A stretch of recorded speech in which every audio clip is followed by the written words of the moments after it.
O Flamengo é notícia, o Flamengo é incomparável, gente. É por isso que é o diferente, o Flamengo é incomparável. O Jean Oddi está aqui hoje para rivalizar com você esse posto de falar bem do Flamengo. Então a gente tem mais um para brigar com você por essa posição. Eu vou até começar falando de Flamengo aqui nesse programa. Não por nada. Não por nada, mas eu vou até começar falando de Flamengo. Agora, falando sério aqui com você, o negócio é o seguinte. A diretoria mudou recentemente, então está todo mundo ainda analisando o que precisa ser feito em termos de contratação e a janela do Flamengo estava quieta, silenciosa. Até que hoje a Letícia Marques e um grupo de jornalistas do Globo Esporte trouxe a notícia de que já tem um nome especulado para vestir a camisa do Flamengo. Seria o Juninho, atacante do Karabag, e ele já conversou com o Felipe Luiz, falta acertar com o clube. Depois da saída do Gabriel, o Flamengo tem algumas prioridades para essa janela, a gente já chega lá. Mas eu vou começar por esse assuntozinho. É um jogador de menos de 30 anos. A gente tinha falado aqui durante essa semana que o perfil para substituir o Gabriel não seria necessariamente de um jogador com o número de vitórias do Gabriel, de expressividade no futebol brasileiro que o Gabriel tem. E aí a gente está mostrando para quem está em casa e não conhece, o Juninho e por onde ele já passou, né? 2015 a 2020 jogou no Atlético Paranaense, depois passou por Guaratinguetá, foi para Portugal, voltou para o Brasil, no Brasil de Pelotas e Novo Horizontino, Figueirense, Vila Nova, e aí saiu de novo, Estoril, Chaves e agora o Karabag do Azerbaijão. Zinho, eu entendo que esse nome não é um nome para titularidade, é um nome para o Pedro em forma, o Pedro em condição de jogo, ser um bom banco. Você vê diferente, Tetra? Olha, assim, até por não conhecer o atleta, eu vou ser bem sincero aqui, como eu sempre sou. Não vi jogar. Não me lembro dele no Brasil jogando. Apesar que tem 28 anos, aí o currículo mostrado aí, ele jogou por vários clubes no Brasil também, mas eu confesso que não dá nem para me analisar taticamente, tecnicamente, o que eu acho do atleta. Mas se o Felipe Luiz pega o telefone, porque na matéria está assim, se o Felipe Luiz, o treinador, pega o telefone e liga para convencer ele, porque acho que ele tinha uma proposta do Sevilha para vir para o Flamengo, Exato. Eu confio no Felipe Luiz. Eu acredito no Felipe Luiz pelo conhecimento que ele tem de futebol, né, pela preparação que ele fez. E é claro que o novo diretor deve ter um mapeamento, né? Porque, como ele disse que tudo vai passar por ele, que é uma gestão bem profissional e tem que agir do jeito que ele quer, acredito que as conversas são inúmeras com o Felipe Luiz e eles estão analisando, o mercado analisando, e chegaram nesse nome. Então, conhecendo na experiência de um ex-jogador, agora treinador há pouco tempo, do Felipe Luiz, e pela capacidade do novo diretor, que vem de fora e está mapeando esse mercado todo, eu estou acreditando que deve ser um bom jogador para suprir essa ausência do Pedro até o meio do ano. Como o Pedro vai voltar, o tempo que ele vai levar para se readaptar, para entrar no ritmo, vai demorar um tempo. Então, ficar só com o Carlinhos, que não agradou o torcedor e que vai ter uma oportunidade no início do Campeonato Carioca, e o Bruno Henrique improvisado de centroavante, apesar que eu acho que ele vai bem ali, mas não é a posição dele, eu acho que assim tem que ser feito um investimento. Agora, eu vou pelo valor. Pela matéria, eu vi que é 5 a 6 milhões de euros, não é isso? É isso eu confirmei. Entre 4 e 5 milhões. Aí, eu vou o seguinte, o artilheiro do Campeonato Brasileiro, o Alejandro, não ficou no Vitória por causa desse valor. 5, 6 milhões de euros. É mais novo, 25 anos, vai fazer agora no dia 12 de janeiro. Eu acho que era uma investida mais certa, porque o cara mostrou no Campeonato Brasileiro, jogando por um time que da zona intermediária, fez uma campanha brilhante e terminou ali artilheiro do campeonato. Pelo valor que eu estou falando. Poderia tentar, não sei se o Bragantino quer mais vender por esse valor. Era a cláusula com Vitória da Bahia. Mas é mais ou menos esse valor, pela idade, pelo que demonstrou no Campeonato Brasileiro, acho que era uma aposta mais direta, mais certa, na minha opinião. Agora, Felipe Luiz conhece, né? Ele que sabe o elenco que ele precisa, Não é um investimento barato, 6 milhões de euros.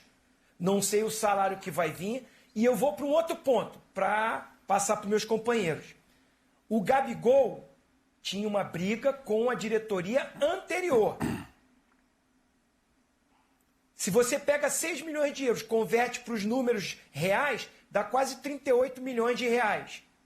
Se você divide isso por 2 anos de contrato, porque o garoto que vai vir vai ganhar também salário, além do passe. O Gabigol ficava por mais 2 anos. A questão, acho que talvez o Gabigol já tivesse acertado com o Cruzeiro antes dessa diretoria efetivamente assumir e pensar em fazer qualquer negócio, né? E o Gabriel, antes mesmo da virada do ano, fala que a palavra dele ele vai cumprir, dando a entender que o contrato dele já estava firmado com o Cruzeiro e que ele ia para lá. Mas, assim, é um ponto. Não fizeram proposta para ele, Dani. Não fizeram proposta para ele, você me desculpe. Mas, não fizeram. A minha Ele fala isso, impressão... mas se a diretoria que ganha a eleição vai nele e faz uma proposta, você acha que ele não ia estudar, não ia olhar para essa proposta, Eu acho que a relação estava muito desgastada. Eu estou falando pelos números que tá. Mas acho que é o que a Dani falou. Eu tenho a impressão, e aí até olhando para o final de temporada do Flamengo, para as próprias reações do Felipe Luiz, que talvez o próprio Felipe Luiz não fizesse questão da permanência do Gabigol, por melhor que ele seja. E acho que ninguém discute a qualidade do Gabigol. Eu acho que a saída do Gabigol acaba sendo positiva para ele, Gabigol, para ver se ele retoma o seu melhor futebol. E para o Flamengo, nesse aspecto, né? Quer dizer, no aspecto de que, do jeito que estava, não estava sendo, acho que, produtivo e valendo a pena, pelo que custa o Gabigol, para nenhum dos dois lados. Dito isso, me parece que a busca do Juninho como substituto... Dito isso aqui é placar, hein?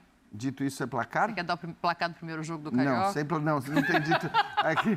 Posso até dar, porque não tem muita relevância, né? O placar do primeiro jogo do Carioca. O jogo do Botafogo. Exatamente.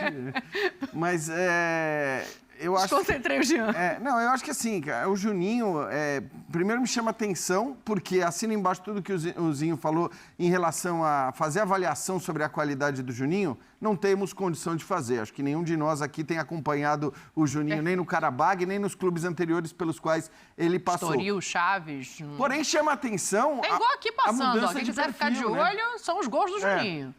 Acho que chama atenção a mudança de perfil de contratação. Isso é indiscutível, porque na gestão anterior foi raríssimos os casos em que o Flamengo contratou um jogador e a gente não sabia exatamente quem era esse jogador, de quem se tratava, jogadores grandes, jogadores renomados, jogadores caros. Então, me parece que vai ter uma mudança de perfil de contratação e, nesse caso específico, vou te falar, assim, aí vamos ver, né? Se as escolhas estão sendo corretas ou não, se esse trabalho de garimpar jogador vai ser bem feito ou não por essa nova gestão, mas é uma mudança de perfil e me parece que, nesse caso, faz sentido você não contratar um medalhão. Porque você tem, talvez, o melhor centroavante do futebol brasileiro. Não adianta contratar um outro camisa 9, que é uma posição muito específica. Sim. Então, se você contrata um outro Pedro, vamos dizer assim... Ele não pode abrir para o lado do campo para jogar com o Pedro, exato. Até porque já tem muito atacante de beirada no Flamengo. Então, faria até sentido... E exatamente, o Flamengo também tem muito atacante de beirada. Então, se você quisesse contratar um medalhão, poderia até fazer sentido você dizer, não, tudo bem, eu vou contratar um cara que pode jogar como 9, mas que pode jogar em outras posições. É o caso dele. Não, é o caso dele. É o caso Juninho do pode Juninho. jogar aberto. Então, tudo bem. Mas o que eu quero dizer é, não faria sentido você contratar um medalhão centroavante apenas, porque dois centroavantes, raramente dois centroavantes, 9, jogam juntos no mesmo time. Talvez um cara que jogasse numa outra posição, você até poderia contratar um cara maior. Mas aí você vai olhar para as beiradas do Flamengo. Cebolinha, Luiz Araújo, Bruno Henrique, Michael, Plata. Só que já tem 4, Plata 5, e não são caras pequenos. Não são. Então, assim, não existe essa necessidade da grande estrela. Gonçalves, eu acho que é melhor para o Flamengo até ter jogadores que vão topar melhor, aceitar melhor uma posição de coadjuvante, de esperar a oportunidade e de eventualmente mostrar o seu valor, do que trazer mais uma estrela para não jogar. Porque se fosse um 9-9, provavelmente o Pedro seria o titular de qualquer maneira. É isso aí, nação rubro-negra. Flamengo apelando no Mercadão da Bola, contratando o zagueiro Kaique, do Almeria, né? E também o Juninho, né? O Flamengo, a equipe do Karabag pediu para o Flamengo aumentar a proposta. O Flamengo vai aumentar para iniciar esse jogador o mais rápido possível. Uma contratação de luxo chegando no Flamengo, até porque o Kaique chega para ser o substituto de Fabrício Bruno, chega para brigar pela titularidade com o zagueiro Léo Ortiz. Então, assim, é um zagueiro também muito técnico, né? Felipe Luiz deu aval, né, para essa contratação. Então, assim, desde já eu quero saber de vocês, nação rubro-negro, o que vocês acham de ver tanto o Kaique e tanto o Juninho, né, chegando no Flamengo para qualificar o plantel rubro-negro. Lembrando, o Flamengo não vai ficar só nesses 2 jogadores, tem mais jogadores chegando. Então, assim, peço para vocês sempre se inscreverem no canal, deixar o like, para vocês ficarem por dentro de tudo que está acontecendo. Tem outros nomes circulando. Então, assim, o Flamengo não irá parar só nesses 2 jogadores.